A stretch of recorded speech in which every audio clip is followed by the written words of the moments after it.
Ciao friends! In this episode, we'll take you to Vatican City in Rome, visit St. Peter's Square, the Basilica and the Dome, and of course show you where to eat and shop in the area.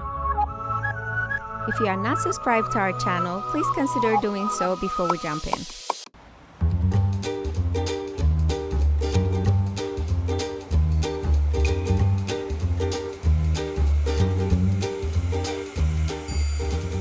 If you want a really local experience, you have to go at Castroni and get your coffee there. Buongiorno. 2 cappuccini, uno con latte di soia e 2 cornetti normali.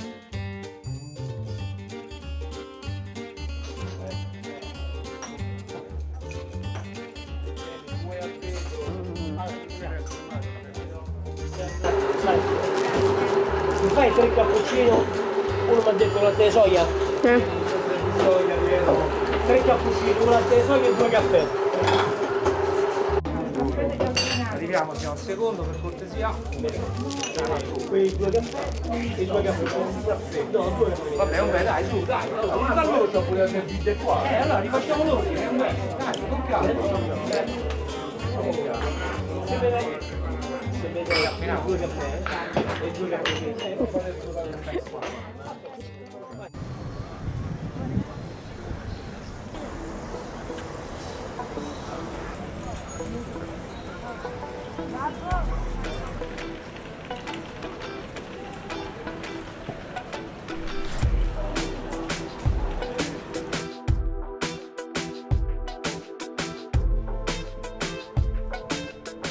Is it possible to be in another state when you are in a city?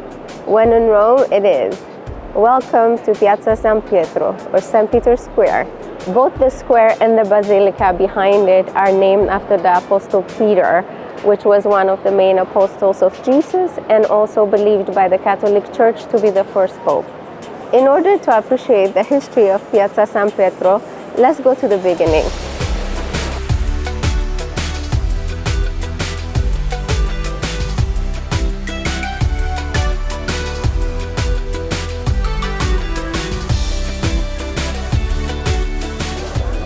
So the history begins here. Before there was anything in this square, there was this obelisk. Piazza San Pietro was designed by Gian Lorenzo Bernini in the 17th century, specifically between 1656 and 1667. The square features a massive elliptical area surrounded by colonnades topped with statues of saints. At its center stands an ancient Egyptian obelisk, which was originally erected in Heliopolis around the 13th century BC and later brought to Rome by Emperor Caligula in 37 AD. The obelisk was eventually placed in its current position in St. Peter's Square in 1586. The colonnades surrounding the square are adorned with 140 statues of saints, each standing atop the balustrade. Lorenzo Bernini designed the colonnades to symbolize the motherly arms of the church, embracing and welcoming visitors. The design is intended to evoke a feeling of unity and inclusivity, with the church reaching out to embrace believers from all over the world. The colonnades consist of 4 rows of columns, arranged in a Doric order on the ground level, followed by Ionic, Corinthian and composite orders as the columns rise. They are designed in such a way that when viewed from certain angles, they create an optical illusion, appearing as a single row of columns. This illusion adds to the grandeur and sense of scale of the square. St. Peter's Square is embellished with 2 impressive fountains, one on each side of the obelisk. The southern fountain was designed by Carlo Maderno in 1612, while the northern fountain was created by Gian Lorenzo Bernini between 1675 and 1677. The square serves as the site of many important events and ceremonies led by the Pope. One of the highlights for visitors to St. Peter's Square is attending a papal audience or blessing. The Pope typically holds audiences on Wednesdays when he's in Rome, and large crowds gather in the square to receive his blessings and hear his teachings.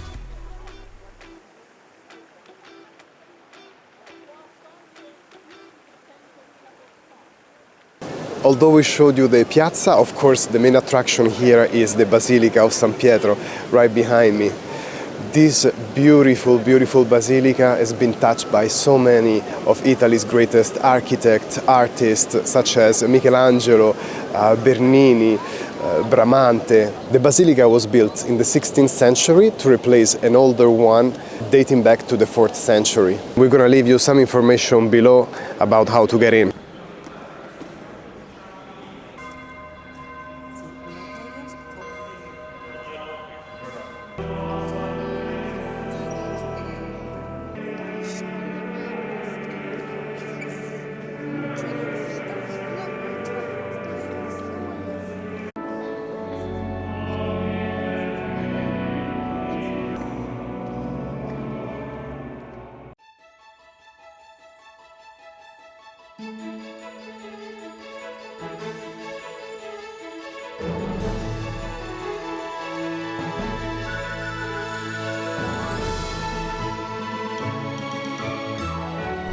St. Peter's Basilica is not only one of the largest churches in the world, but also a masterpiece of Renaissance architecture.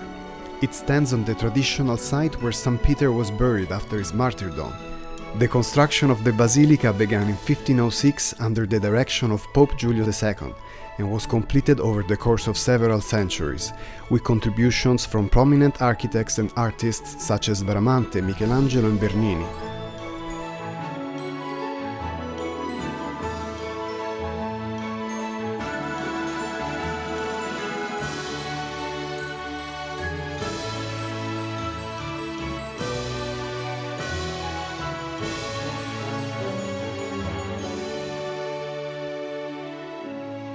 Inside the basilica, towering over the main altar, is a magnificent baldachin, a bronze canopy supported by twisting columns. Designed by the Italian artist Gian Lorenzo Bernini, it was intended to mark, in a monumental way, the place of St. Peter's tomb underneath. Commissioned by Pope Urban VIII, the work began in 1623 and ended in 1634.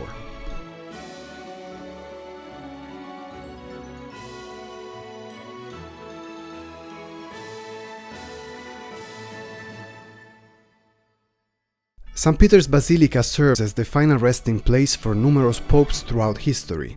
Visitors can pay their respect to the tombs of several pontiffs, including Pope John Paul II, whose tomb is located in the Chapel of San Sebastian. The basilica also houses the remains of other prominent figures, such as the Holy Roman Emperor Otto II and Queen Christina of Sweden.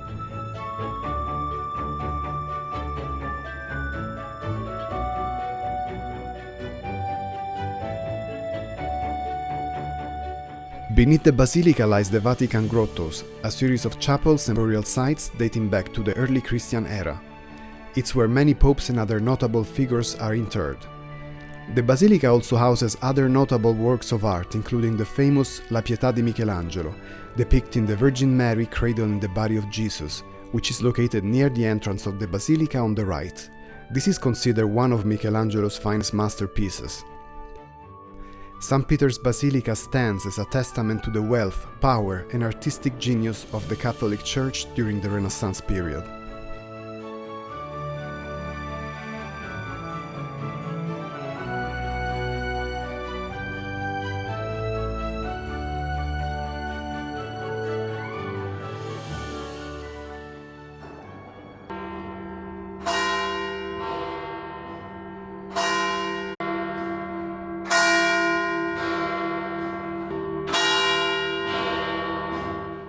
We are now on the roof of St. Peter Basilica. Last time Andrea was mentioning that we were going to tell you how to get here and avoid all of the crowd that we showed you. And really the easiest way is to wake up early and be here by 7.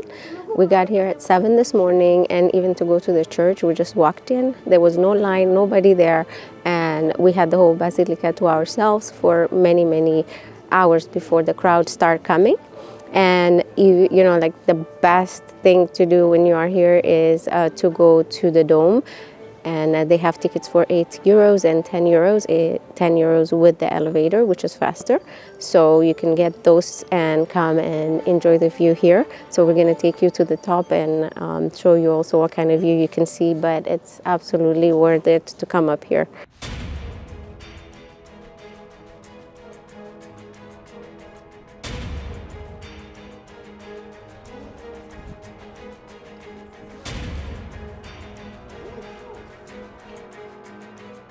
Climbing the dome of St. Peter's Basilica offers breathtaking views of the city and the Vatican. The climb to the top of the dome involves a total of 551 steps if you choose to take the stairs all the way. For those who prefer to use the elevator, there are still around 320 steps to climb from the base of the dome to the viewing platform. The dome was designed by Michelangelo and is the tallest dome in the world. It was completed after his death, following his original design. As you go up the dome, you'll pass through the interior of the basilica and get a close-up view of intricate mosaics, marble sculptures, and the interior of the dome itself.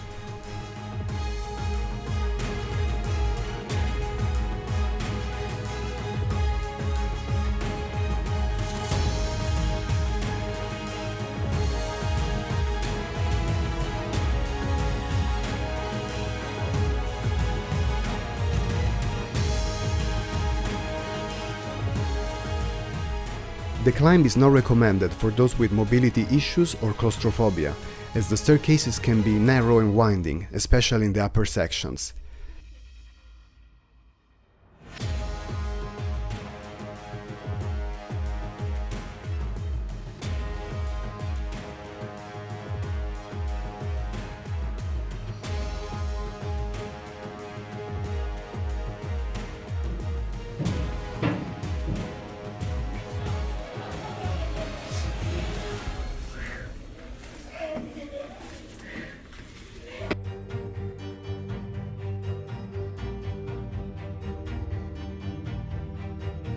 Once you reach the top of the dome, you'll be rewarded with panoramic views of Rome and the Vatican City. On a clear day, you can see landmarks such as the Colosseum, the Pantheon, and the Tiber River winding through the city. The view also includes the expansive St. Peter's Square below, with its distinctive colonnades designed by Bernini, and the Vatican Gardens stretching out beyond the city walls.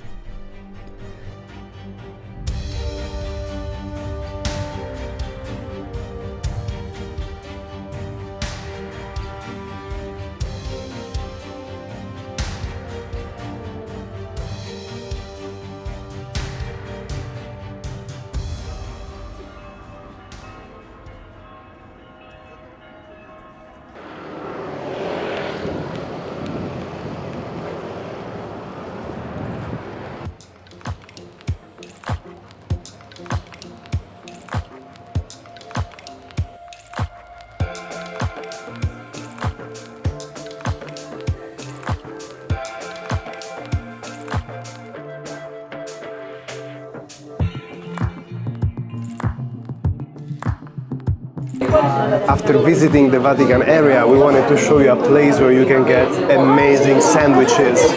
We are at 200 gradi. They have high-level ingredients, the freshest ingredients that you can find, and have so many different condiments. Ravi and I actually used to live in this area, and we would get quite often, honestly, sandwiches from this place here.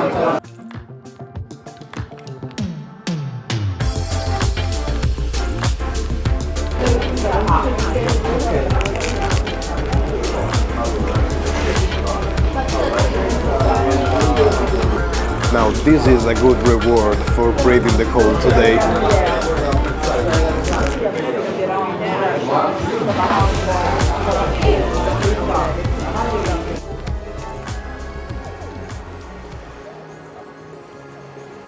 Right around the corner from 200 gradi, you will find Old Bridge, a very popular gelateria where you can further reward yourself.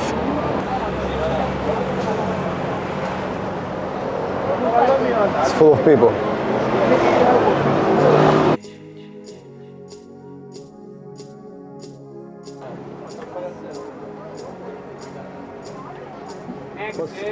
Gradisce un cono, una coppetta. Un cono per favore con... 3 gusti in qualsiasi misura. Ok, perfetto. Allora prendiamo questa da 3. Alla vaniglia? Sì.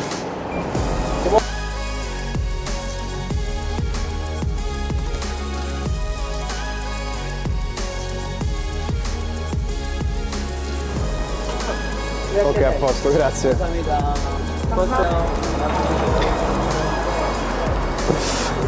This is huge. There is nothing like a gelato by the Vatican walls. It's so good, just like I remember it.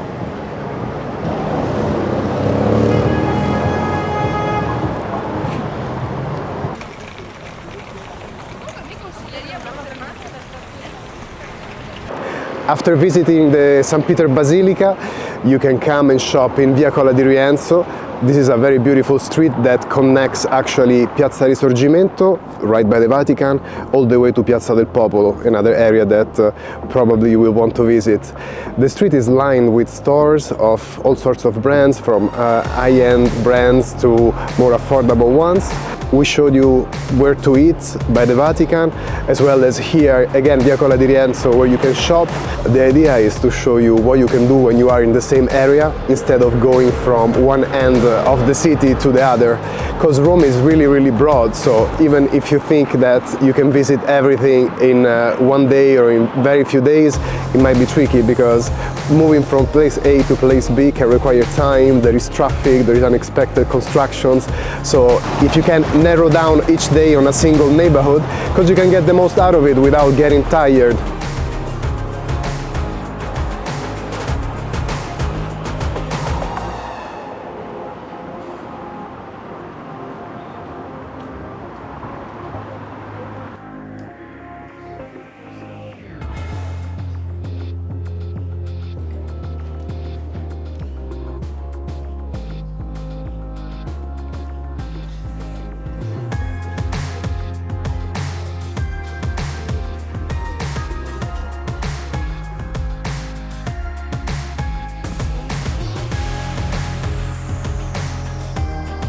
Via Cola di Rienzo is a perfect area to shop, as it is more local than Via del Corso, Via dei Condotti, and other streets located in the center.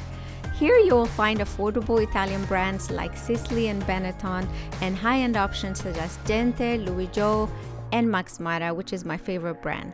If you happen to be in Rome in early January and in July, you'll find the big sales, or saldi, so you can take advantage of the savings. Always remember that you get your tax back at the airport, so you shop tax-free.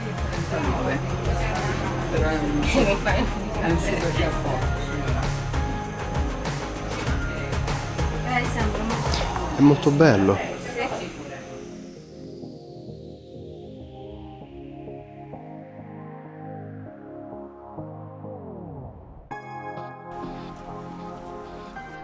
One place you should not miss on this street is Castroni, a one-stop shop for gourmet food items to bring back, including Italian candies, wines, cheeses, and other specialty products.